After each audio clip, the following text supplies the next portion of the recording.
Hola, un saludo muy especial, bienvenidos a Panorama Político, donde hacemos un análisis de esa noticia política relevante durante esta semana y donde les contamos también un resumen de esa información trascendental para todos nuestros televidentes. Germán, un saludo muy especial. Oscar, muchísimas gracias por acompañarme siempre en este panorama político. A nuestra invitada ya la vamos a presentar y por supuesto siempre agradecerles a nuestros televidentes por cumplir la cita todos los sábados aquí en el canal Telemedellín. Pues como usted lo decía, hacemos un resumen de las noticias, de los hechos políticos durante la semana y también aprovechamos a veces para hacer pedagogía sobre esos temas que a veces generan confusión, como lo hemos dicho siempre, entre los ciudadanos del común como somos todos. Términos que no manejan sino a veces algunos abogados especializados, politólogos, pero qué bueno que todos manejemos el mismo lenguaje con la ayuda de este tipo de notas pedagógicas y ayuda de los especialistas. Pues Germán, esta semana nosotros en nuestro informativo anunciamos una noticia que ha generado ya varias opiniones y tiene que ver específicamente con erradicar ese proyecto de ley que busca sancionar a esas personas que generen algún tipo de acoso sexual en espacios públicos o semipúblicos. Y eso ya ha empezado a generar pues reacciones desde diferentes frentes. Pues mire, Oscar, es un proyecto de ley de la congresista Catherine Miranda que lo radicó ya en el Congreso de la República, comenzará a debatirse una vez comiencen las sesiones en el Congreso colombiano y lo que busca es, ella aclaró eso sí, no es el piropo normal que le puede decir un hombre a una mujer respetuoso. Ahora vamos a hablar con nuestra invitada qué tan respetuoso pueden ser los piropos, pero sí cuando ya hay un tipo de exhibicionismo, agresión sexual, todos estos tipos de acosos que a veces tienen que soportar las mujeres diariamente cuando salen en la calle o cuando salen en el transporte público. Eso es lo que se busca sancionar y ella habla de penas de hasta 4 años. Veamos la nota para que entendamos un poquito de qué se trata esto. En Bucaramanga, Diana Carreño terminó con un botellazo en la cara por exigirle a un hombre que no le dijera piropos vulgares. A diario en Colombia, las mujeres son objeto de asedio constante en las calles, en los establecimientos y en el transporte público. Por eso la representante de la Cámara, Catherine Miranda, radicó un proyecto de ley que busca que el acoso callejero sea tipificado como delito. Lastimosamente, millones de mujeres nos hemos visto vulneradas en el espacio público, en el Transmilenio, en los buses, con tocamientos indebidos, con hostigamientos físicos y verbales, con exhibicionismo en calle. Y lastimosamente esto no es un delito en Colombia. De acuerdo con el proyecto, una persona podría ir a la cárcel por realizar tocamientos indebidos, exhibicionismo de contenido sexual explícito o asedio verbal o físico con intenciones sexuales en espacios públicos o semipúblicos. El proyecto de ley busca apenas hasta de 2 a 4 años para este tipo de actuaciones. Tenemos que buscar espacios públicos que le permitan garantías a las mujeres, libre de desarrollo de su personalidad y donde se sientan seguras. La representante Miranda hizo énfasis en que el proyecto no pretende penalizar el llamado piropo decente. Es de aclarar que en este proyecto de ley en ningún momento tipifica como delito los piropos en vía pública. Allí tenemos que hacer un trabajo enorme de educación, de transformación cultural. En Medellín se están desarrollando campañas para inculcarles a los hombres el respeto por las mujeres, porque el fenómeno no es ajeno a la ciudad. Nos referimos a manoseos, a miradas morbosas, a comentarios inapropiados, a piropos, donde las mujeres no han dado de ninguna manera el consentimiento y terminan afectando su disfrute de la ciudad. Este proyecto de ley iniciará su trámite en la Comisión Primera de la Cámara de Representantes. Ahí escuchamos entonces la propuesta de la representante a la Cámara, Catherine Miranda, que además, Germán, es apoyada por otras 14 representantes a la Cámara. Es decir, se han unido con el objetivo de sacar adelante este proyecto de ley. 14 mujeres, la bancada de congresistas de la Cámara de Representantes apoyando esta iniciativa. Pues vamos a presentar a nuestra invitada en esta oportunidad, la veamos en la nota, es la secretaria de las mujeres de la ciudad de Medellín, la doctora Juliana Martínez Londoño. Gracias por acompañarnos. Muchas gracias, Germán, Oscar, y un saludo, por supuesto, a los y las televidentes. Bueno, vamos a hablar más adelante de las campañas que vienen desarrollando ustedes junto con el metro por el tema del acoso en el transporte público, pero sí queríamos conocer antes su opinión acerca de este proyecto de ley.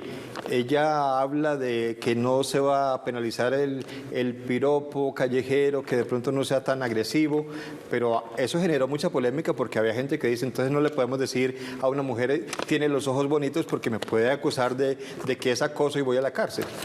Bueno, pues yo creo que un asunto para aprovechar con la erradicación del proyecto de ley que se había producido en el 2020 y que vuelve y aparece con fuerza a partir de este caso de Bucaramanga, que no es extraño, es la posibilidad de la discusión pública. Y en ese sentido valoro mucho que en un programa como este de discusión política pues tengamos esta conversación. Por supuesto que hay preguntas que se suscitan sobre qué tanto es un piropo acoso o no es acoso, y también una pregunta de ¿y eso cómo va a suceder? Entonces aquí hay unas preguntas de fondo que tienen que ver con la capacidad de nuestro sistema penal para llevar eso a la acción, para poder materializar el propósito de la ley, y otro asunto que también lo plantea la congresista Catherine Miranda, que tiene que ver con qué puede ser sancionable, es decir, en términos penales, que ingresa al Código Penal y que la competencia la tiene entonces la Fiscalía, y qué puede ser una contravención que entra al Código de Policía y que la autoridad que se encarga ahí de aplicar la ley son las inspecciones de policía. Esto porque precisamente se requiere un importante aparato para hablar de qué casos son piropo o no son piropo. Pero en este caso, por ejemplo, de la mujer en Bucaramanga, hay que lograr tener el tono apropiado. Eso era claramente violencia contra las mujeres, y una violencia contra las mujeres específica, que es la violencia sexual, que se produce cuando las mujeres somos objeto en el espacio público, en particular en este caso, de insinuaciones, hostigamientos, intimidaciones, cosas que nos hacen sentir incómodas y vulneradas. Y como lo decía la congresista, definitivamente ahí hay hechos de discriminación y que perjudican la vivencia de las mujeres en el espacio público. Hay una parte que usted mencionó al principio, secretaria, y es el aparato que se necesita para poder poner en práctica esto. Se puede aprobar la ley, pero ¿cómo vamos a hacer para que esto se aplique? Cárceles atestadas de personas que ni siquiera están condenadas sino sindicados o indiciados, como dicen ahora, y qué tal llenar las cárceles de personas por este tipo de conductas. Obviamente estamos de acuerdo los hombres en defender los derechos de las mujeres y en que ojalá cambiamos ese comportamiento de estar agrediéndolas a las mujeres todo el tiempo, pero ¿cómo va a responder el sistema judicial? Ahí yo creo que hay que volver a lo que estaba mencionando anteriormente, y es la proporcionalidad de la pena. Pero indudablemente el punto de partida cuando hay pena es que se trata de un delito. Y en eso es muy importante pensar y entender que la violencia contra las mujeres es un delito, y en esa misma medida merece una sanción, requiere una sanción y, por supuesto, un abordaje integral de prevención. En materia de violencia contra las mujeres hablamos de prevención, atención y de sanción. Ese es el trayecto y el circuito del que deberían ocuparse las entidades estatales y, por supuesto, la sociedad. Y ahí lo conecto incluso con lo que ustedes mencionaban de qué hemos hecho en Medellín, y en materia preventiva poder trabajar el asunto con los hombres. Son los hombres los que deben respetar a las mujeres y en esa misma medida entender que un piropo no pedido pues genera una reacción en las mujeres en el espacio público. Si yo voy vestida como quiero vestirme, con una minifalda o con un escote, porque así me siento bien y porque no hay nada en el espacio público que tenga que hacer que yo me cohíba de vivir mi cuerpo, de escoger la ropa que quiero usar, y después alguien tiene un piropo que no lo pedí y que me va a hacer sentir incómoda, posiblemente suceden las cosas que las mujeres manifiestan: asco, cambio de rutas, ya no optan por pasar por ese lugar, prefieren pasar acompañadas, y es a eso a lo que nos estamos refiriendo por acoso. Y en esa misma medida, en algunos casos, y será el reto de la discusión en el Congreso, seguramente con la participación del movimiento de mujeres, que ha sido muy activo para señalar cómo esto es una violencia, lo que definirá en qué casos serán contravenciones y en qué caso delitos. Eso ha sucedido en países como México, que no todo entra al sistema penal, sino que hay unos casos que son abordados desde otras estructuras del aparato estatal. Secretaria, dentro de este proyecto de ley me llama la atención dos cosas. La primera es que toma relevancia que no solamente la agresión física la que debe generar una sanción, sino la agresión psicológica, cómo se puede afectar a una mujer con una simple palabra, que creo que es importante resaltar dentro de este proyecto de ley. No es solamente el golpe que le pueda dar a una mujer o pues esa violencia intrafamiliar que se vive, sino también esa palabra que puede afectar psicológicamente a esa mujer. Y lo segundo es que se está buscando proteger aún más la mujer en un entorno hoy donde la violencia intrafamiliar ha aumentado, donde hoy el tema de la pandemia ha afectado también las relaciones de pareja en los hogares. Entonces son dos puntos de vista que me llaman mucho la atención, pero en especial pues esa relevancia que se le da a que se sancione también esa violencia psicológica con una palabra.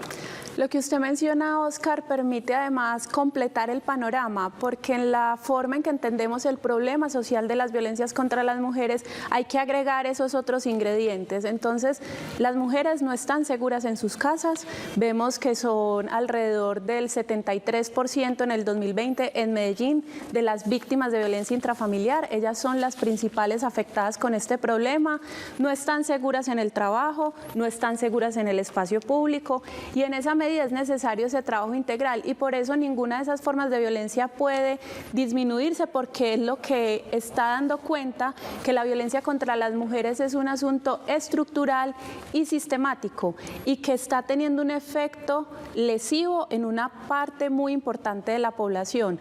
Creo que en la medida en que este problema social también se posiciona más, incluso en ese sentido hay que señalar lo que ha significado la pandemia. La pandemia ha puesto con letras mayúsculas lo que sucede con relación a la violencia contra las mujeres.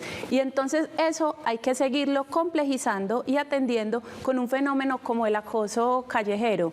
Aquí también volviendo al caso de la mujer en Bucaramanga que llamó tanto la atención y es como alerta nosotros como sociedad, ¿cómo ponemos en duda que eso fue una violencia o fue un piropo? ¿Un piropo qué? Que ella termine con su cara ensangrentada y que además esté con una afectación de por vida también psicológica y expuesta públicamente a eso. Entonces seguramente va a ser necesario seguir avanzando en la comprensión de las violencias contra las mujeres y en ese sentido, repito, lo importante que es el abordaje integral para poder hablar de prevención, que todos entendamos por qué el acoso callejero es una forma de violencia contra las mujeres, de atención, que las mujeres que viven ese tipo de violencia reciban la atención pertinente y no por el contrario se le diga que eso que sucedió no es violencia o que esa palabra era una palabra menor, porque es que estamos en este conjunto que hemos intentado mostrar de violencia en la casa, violencia en la escuela, violencia en el trabajo, violencia en el espacio público y una violencia estructural contra las mujeres y además de eso, de sanción, y aquí es donde aparece también el proyecto de ley.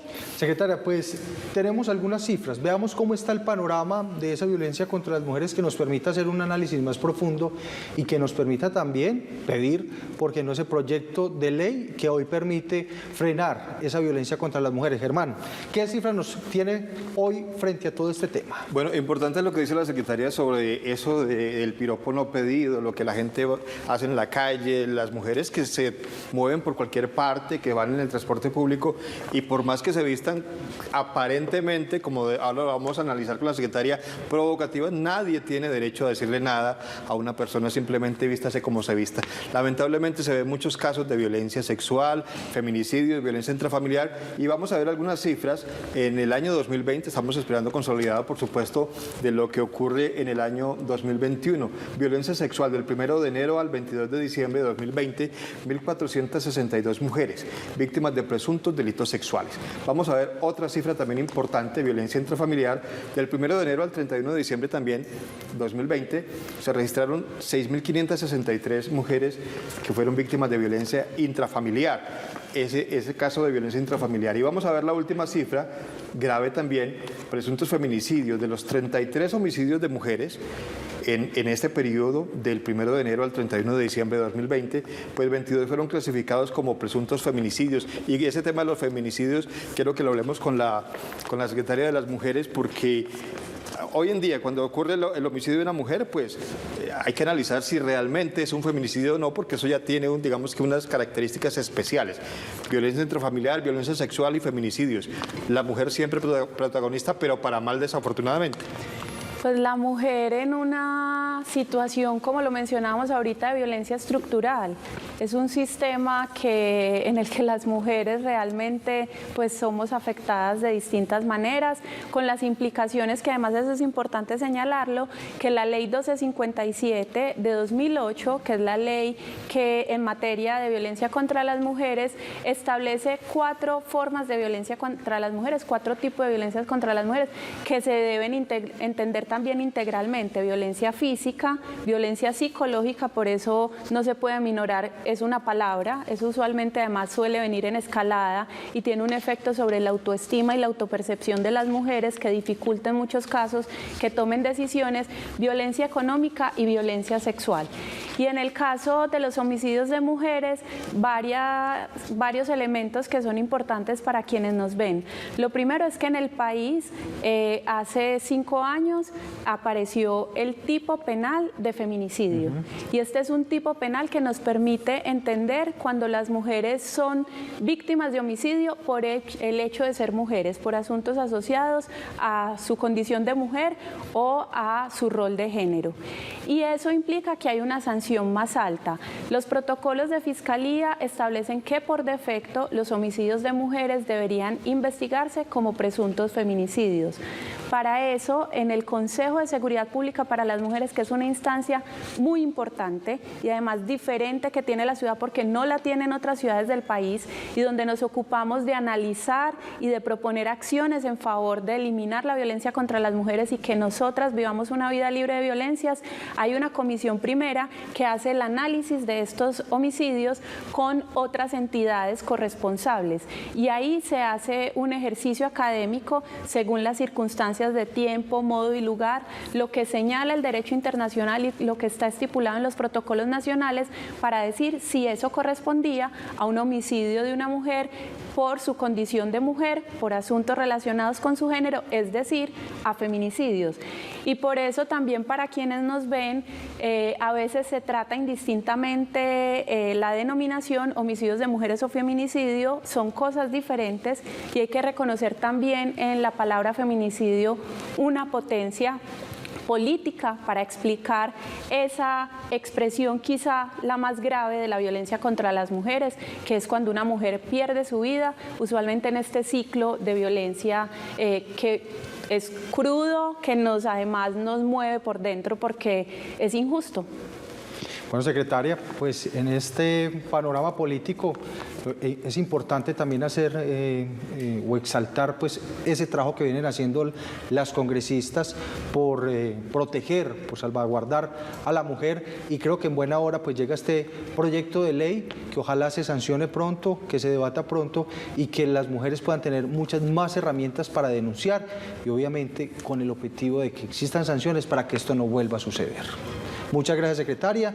Germán, pues este es el análisis que hacemos especialmente en esta primera parte de ese tema fundamental en este proyecto de acuerdo. Importante, antes de ir a la pausa, Óscar, resaltar lo que decíamos al principio, el trabajo que viene haciendo la Secretaría de las Mujeres con el Metro de Medellín, esas campañas para ponerle mucho cuidado a lo que ocurre en el transporte público, porque allí las usuarias del transporte también son víctimas de ese tipo de acoso del que hablábamos al principio. Secretaria, muchas gracias por acompañarnos. Pero yo sí quiero que hablemos cortamente sobre el tema, porque claro, es importante ese tema, resaltarlo, lo que viene haciendo Medellín por la defensa de las mujeres y en especial en este sentido como es ese proyecto de acuerdo, de ley, perdón.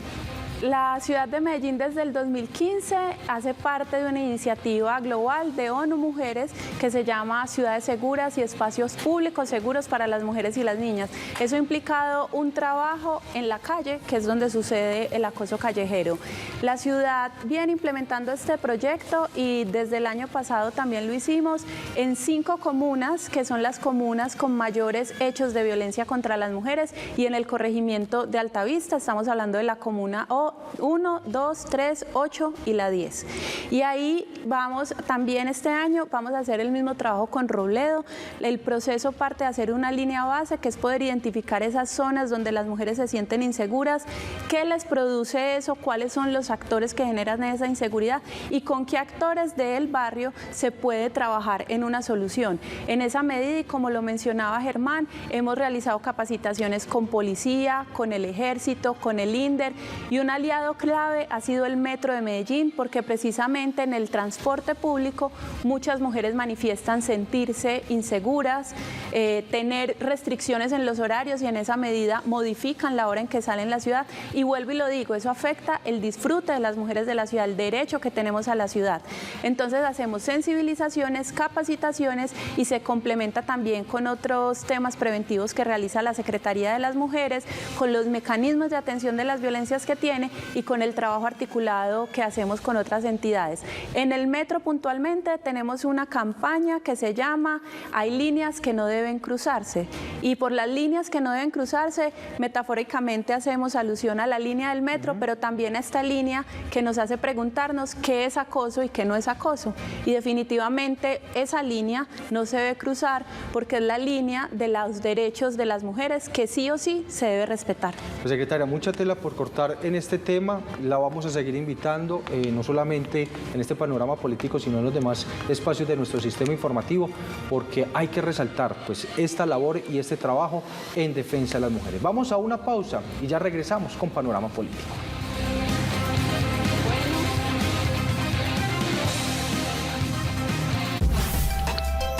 Estás viendo Especiales Telemedellín.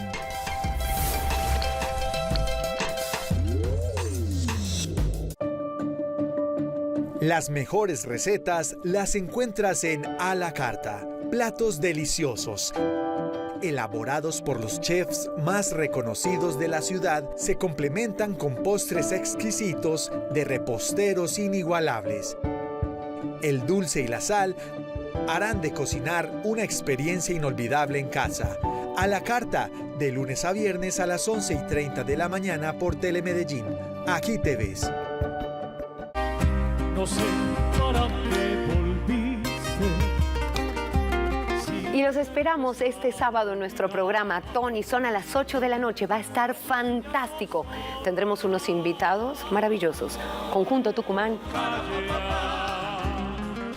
y la orquesta Los Caballeros del Tango. No llores, volvamos a empezar.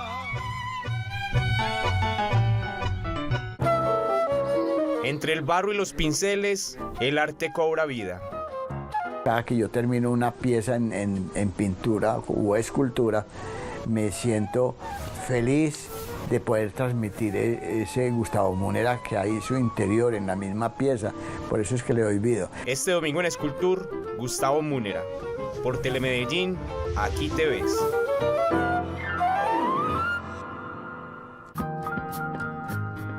Observar a nuestros adultos mayores. Reconocernos en su historia de vida. Valorar su experiencia y homenajear su existencia. Poder expresar todas esas vivencias, esas cosas lindas que uno lleva adentro, es maravilloso. Entendiendo a mi abue, de lunes a viernes a las 10:30 de la mañana, por Telemedellín, aquí te ves.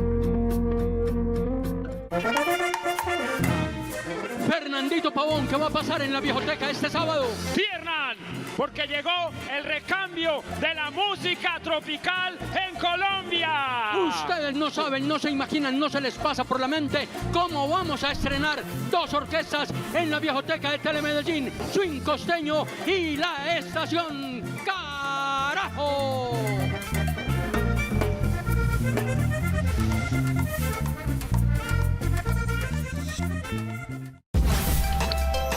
Estás viendo Especiales Telemedellín.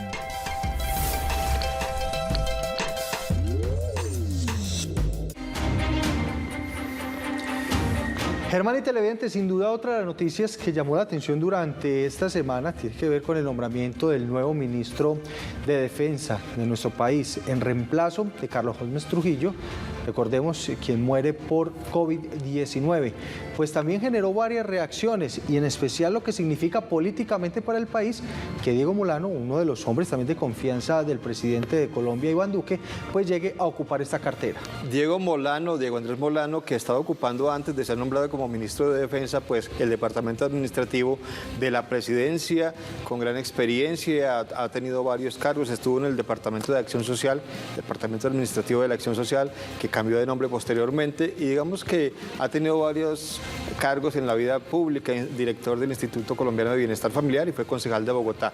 Pues en ese acto de posesión, Oscar, que fue presentado por el presidente de la República con la cúpula militar, pues el nuevo ministro de la Defensa dijo a qué se comprometía y cuáles eran sus prioridades.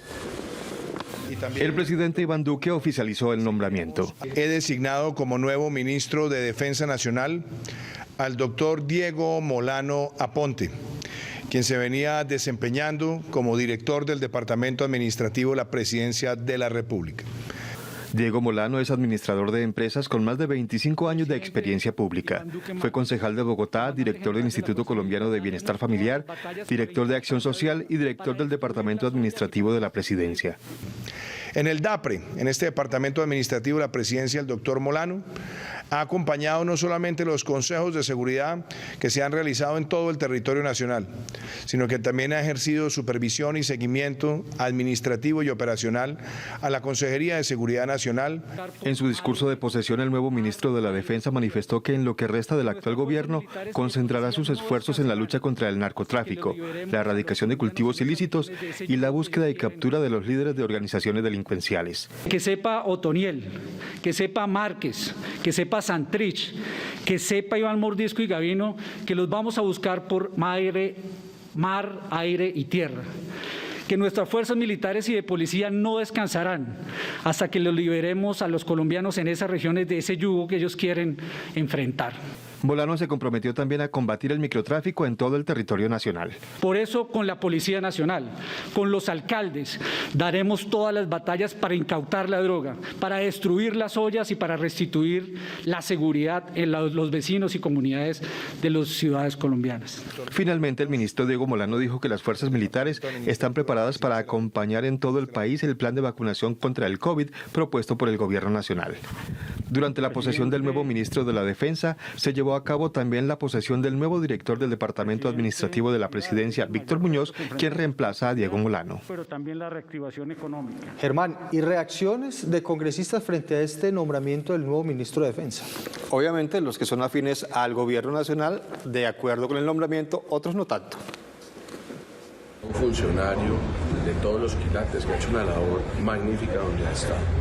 Esperamos y estamos seguros que va a seguir con el legado del doctor Carlos Gómez Trujillo en la lucha contra el narcotráfico, las rentas ilegales y el terrorismo. El nombramiento del doctor Diego Molano en el Ministerio de Defensa por parte del presidente Iván Duque ratifica ya una tendencia conocida por el país, que es la de gobernar con sus amigos y hacer rotaciones dentro del mismo gabinete. Si bien es cierto, el doctor Diego Molano tiene experiencia en la parte pública, no tiene experiencia en relacionamiento directo con las fuerzas militares. Esperamos que le vaya bien en su cargo, porque yéndole bien en su cargo, pues le va bien al país. Necesitamos un cambio real en la forma de ver la seguridad, en la forma de la relación del gobierno, los modelos de seguridad del gobierno con las organizaciones sociales, con las organizaciones estudiantiles, con las organizaciones de los territorios. Bueno, voces en pro y en contra entonces del nombramiento del nuevo ministro de Defensa. Panorama político que usted también puede ver de lunes a viernes en nuestra emisión central a las 12 del día. Germán, muchas gracias. A usted, Oscar Mario, por siempre estar aquí con nosotros y con nuestros televidentes, y a ellos que son la razón de ser de este programa. Muchísimas gracias por acompañarnos. Nos encontramos en 8 días. Los invitamos para que continúen con nuestra programación habitual de Telemedellín. Aquí te ves.